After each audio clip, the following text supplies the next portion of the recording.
عامر صاحب اوپر گفتگو ہو رہی تھی فیکٹرز پر. ابھی بات کی جائے تو وہ 72 گھنٹے جو 6-7 مئی کی رات سے 9-10 مئی کی رات تک کے درمیان رہے, دنیا کی نظر میں پاکستان کا امیج بدل گیا, اس خطے میں طاقت کا توازن بدل گیا. جیسے بھارت کو ہم نے رسپونڈ کیا, لیکن ایک اہم فیکٹر سفارت کاری بھی رہا جو 24-25 اپریل سے لے کے 10 مئی تک پاکستان نے کی. دنیا کو جس طرح باور کرایا کہ ہم امن چاہتے ہیں, اس کو جہاں مرضی انکوائر کروا لیا جائے, جس طریقے سے بھارت چاہے کروا لیا جائے. آپ کے خیال میں سفارتی جو طاقت پاکستان نے استعمال کی, جس صلاحیت کا اظہار کیا, وہ کتنا بڑا فیکٹر رہا اس پورے معاملے میں؟ عائشہ, اس میں کوئی شک نہیں ہے کہ پاکستان نے یہ تو ایک علیحدہ بات ہے نا کہ بھارتی جارحیت کا پاکستان نے کیسے جواب دیا جو کہ پوری دنیا نے دیکھا, لیکن اس میں کوئی شک نہیں ہے کہ سفارتی اعتبار سے بھی جس طرح سے پاکستان نے ہینڈل کیا اور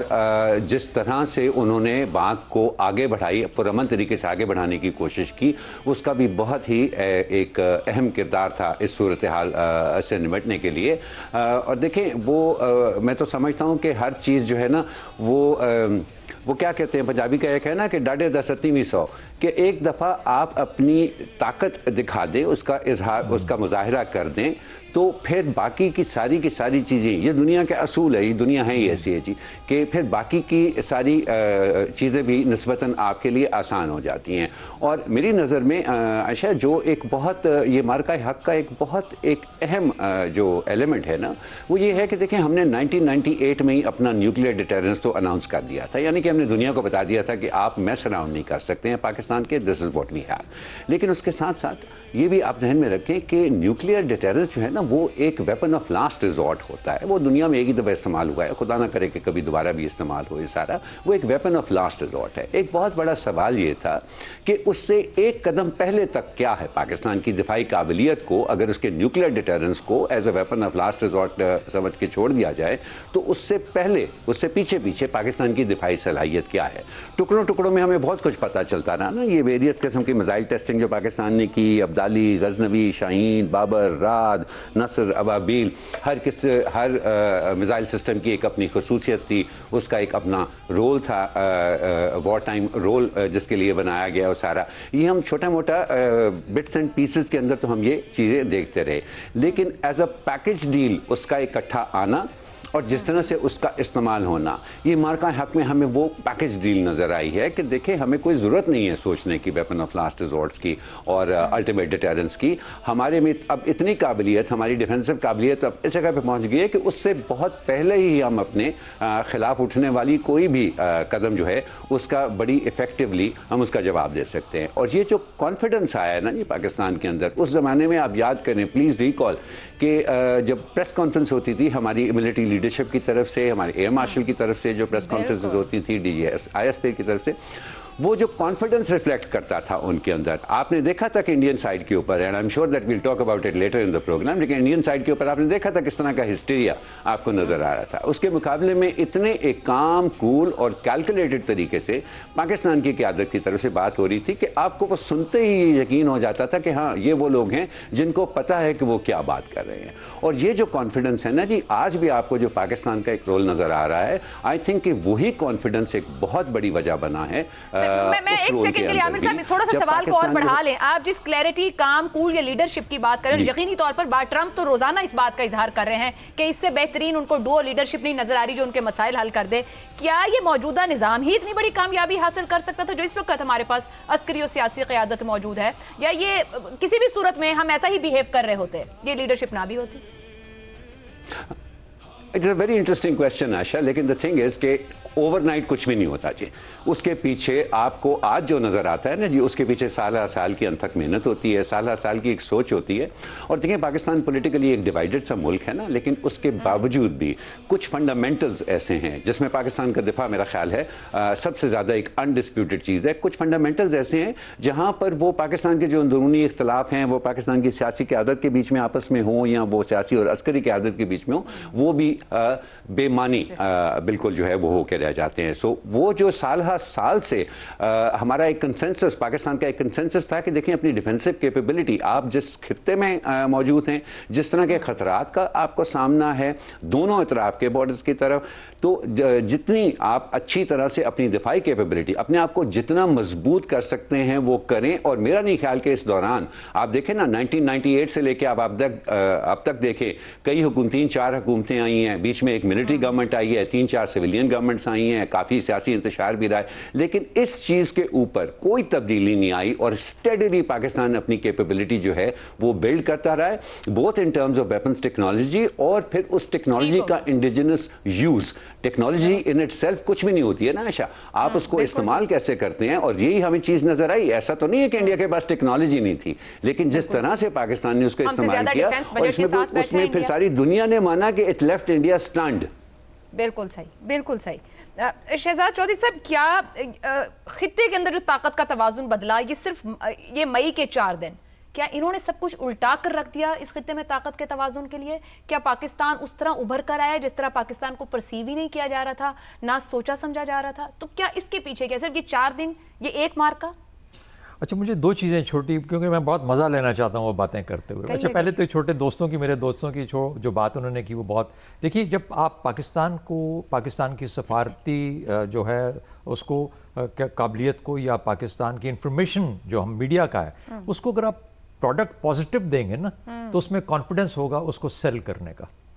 تو وہ اس کانفیڈنس کے ساتھ وہ پروڈکٹ لے کے گئے دنیا کے آگے, جب پاکستان نے مارکا حق کے اندر 4 دن میں جو شو کیا اور وہ جو لے کے گئے, مطلب کلین اینڈ کلیئر میسج, وہ نہیں, اور کانفیڈنس لے کے گئے کہ واہ یہ چیز ہے جو میں دنیا کو دکھا سکتا ہوں. تو سفارت نے وہ دکھایا اور ہماری تمام میڈیا نے اس کے اوپر اپنے آپ کو ماشاءاللہ اپنے آپ کانفیڈنس کریٹ کرتے ہوئے, تو وہ پیغام جو گیا وہ اس وجہ سے زیادہ تھا. دوسری بات جو میں مزے لینا چاہتا ہوں, پہلی مرتبہ شاید دوسری مرتبہ, میں ایک اور دفعہ ہو چکا پہلے, کہ 3 دن کے لیے ایک بہت بڑی ایئر فورس گراؤنڈڈ کر دی گئی. وہ مجبور ہو گئی کہ اپنی ایئر فورس کو بٹھا دے, جہاز پیچھے لے جائے, 300 میل پیچھے لے گئے پاکستانی جہازوں سے دور رکھنے کے لیے کہ کہیں یہ نشانہ نہ. اتنا خوف تھا پاکستان ایئر فورس کا, اتنا خوف تھا جی. اور پھر 9ویں کو جب انہوں نے اٹیک کیا تو میزائلوں کے ساتھ اٹیک کیا, جہازوں کے ساتھ اٹیک نہیں کیا. تو بہرحال یہ ایک بہت بڑی مزدار کامیابی. دوسری بات, آپ کو ایک اور بات بتاؤں, انہوں نے رفیل ہم سے پہلے لیے, ہمارا J-10C بعد میں آیا.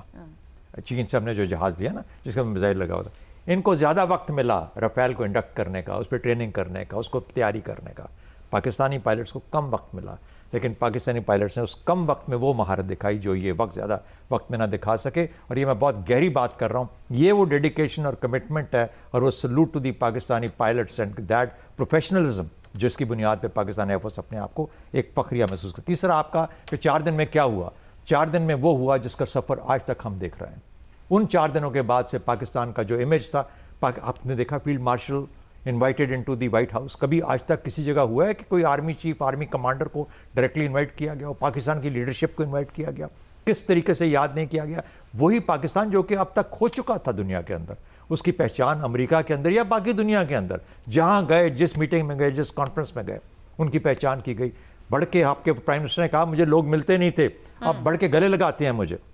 ان تمام عرصے سے پہلے جہاں پر کہ پاکستان نے اپنی سفارتی کامیابیاں حاصل کی, تو دیکھیے پاکستان میں وہ تبدیلی آئی, پاکستانی قوم میں وہ تبدیلی آئی.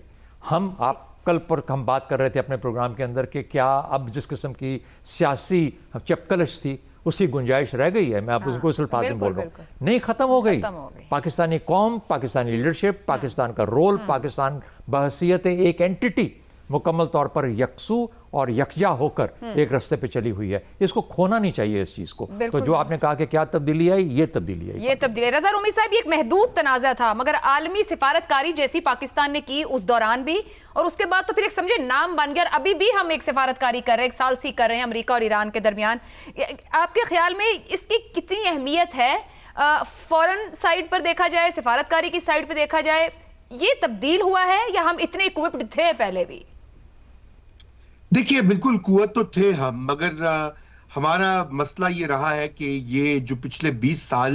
سے وار آن ٹیرر ہوئی ہمارے ہی خطے میں, اور اس میں ایک بہت ہی پیچیدہ قسم کی ہماری انوالومنٹ بھی رہی, ڈائریکٹ بھی رہی, انوالومنٹ بھی رہی, اور اس نے پاکستان کا ایک مخصوص طریقے کا امیج جو تھا وہ دنیا کے سامنے پیش کیا, اور اس میں میں سمجھتا ہوں کہ مغربی میڈیا کا بہت بڑا رول تھا.